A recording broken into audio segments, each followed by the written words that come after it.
Welcome to First News Broadcast, your trusted source for breaking news and in-depth analysis. The breaking news for the details of Pope Francis' funeral plans, burial place, and electing a new pontiff. Pope Francis' funeral plans, simple burial, changes to tradition, and election of new pontiff explained. Pope Francis' funeral will focus on simplicity and tradition. Pope Francis requested a simple wooden casket and a burial at Santa Maria Maggiore instead of St. Peter's. His funeral will balance traditional papal elements with his desire for minimalism, reflecting his personal values. Vatican prepares for Pope Francis' funeral and conclave to elect new pope. Massive security measures are in place in Rome with helicopter surveillance and street closures ahead of the funeral. Cardinals are in meetings discussing logistics for the funeral and planning for the papal conclave to elect a successor. Pope Francis' death triggers conclave preparations among cardinals.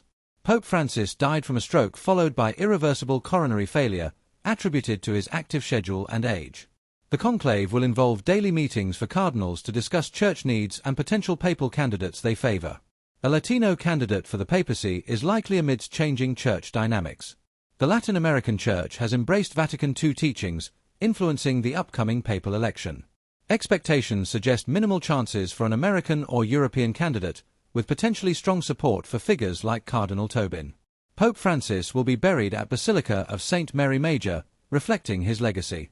Unlike previous pontiffs, Pope Francis chose St. Mary Major due to his deep devotion and frequent visits. His funeral will honor traditional ceremonies while incorporating the unique changes he implemented during his papacy. Crowds gather to mourn Pope Francis before his funeral. St. Peter's Basilica will host Pope Francis lying in state, attracting numerous pilgrims and visitors. The upcoming funeral on Sunday is expected to draw millions of attendees, marking a historic moment. Pope Francis emphasized pastoral outreach and global issues throughout his papacy. He aimed to connect the Catholic Church with people, engaging with crowds and advocating for social causes. Pope Francis addressed climate change, migration, and moral leadership, influencing both the Church and world leaders. Conclave of cardinals to elect Pope Francis' successor will begin soon. Approximately 135 cardinals will participate in the election, with Pope Francis appointing around 110 of them. Voting will involve secret ballots, indicated by the color of smoke from burned ballots, black for no pope, white for a new pope. Pope Francis passed away due to complications from chronic health issues. His deterioration was rapid, with only hours between coma and death. Chronic conditions like high blood pressure and diabetes increased his stroke risk. Pope Francis's death prompts preparations for a secretive conclave to elect a new pope. The conclave includes only cardinals under 80 years old, limited to 120 voters out of 252 cardinals. Cardinals pledge secrecy and are sequestered in the Vatican during the voting process to ensure independence. Papal election process includes voting, smoke signals, and naming. Votes are counted, and a two-thirds majority is required. Colored smoke indicates the outcome. After election, the new pope selects a papal name reflecting their philosophy before announcing to the world. Now, let us take on the key insights for details of Pope Francis' funeral plans, burial place, and electing a new pontiff. Funeral plans and changes. Pope Francis' funeral is scheduled for Saturday at 10 a.m. local time, following his death at age 88. In a notable departure from tradition, he requested a simple wooden casket instead of the customary 3 caskets for popes. His burial will take place at St. Mary Major Basilica, a location significant to him, rather than at St. Peter's Basilica. Security and preparations.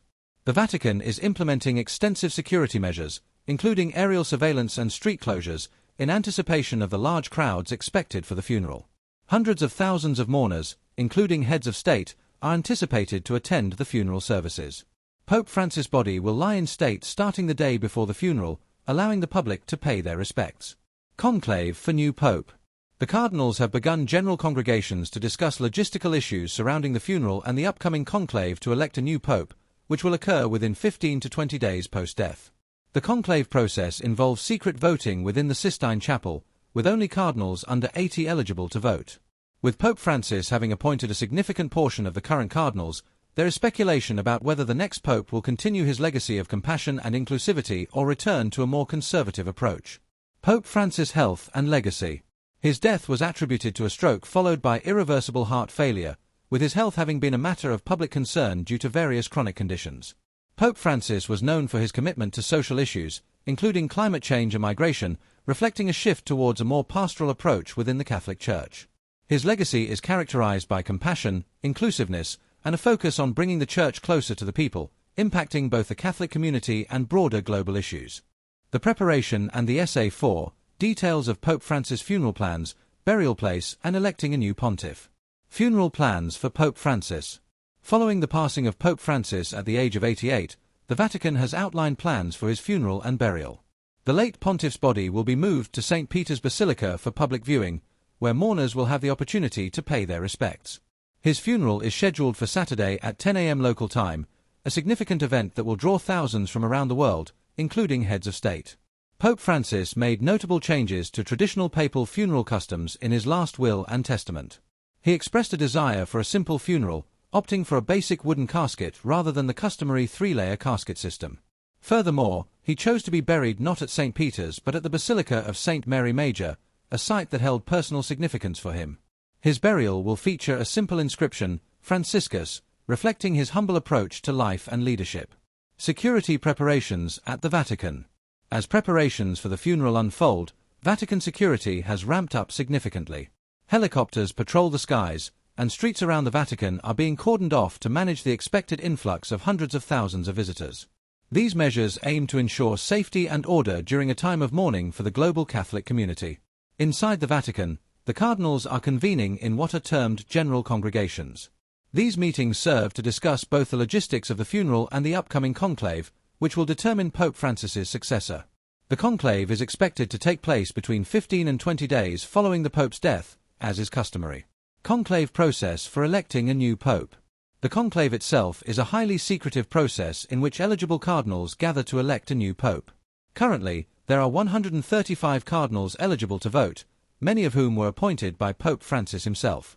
The electors will meet daily to discuss the needs of the Church and the characteristics they desire in a new leader. Voting occurs in the Sistine Chapel, with each cardinal casting ballots that are subsequently burned, producing smoke signals to indicate the outcome. The election can take several rounds of voting, and historically, it may stretch for weeks, although recent conclaves have concluded more swiftly. Once a new pope is elected, he will select a papal name that reflects his vision for the papacy, and this news will be announced from St. Peter's Square, marking a new chapter for the Catholic Church. Thank you for tuning in to First News Broadcast as we witnessed history in the making.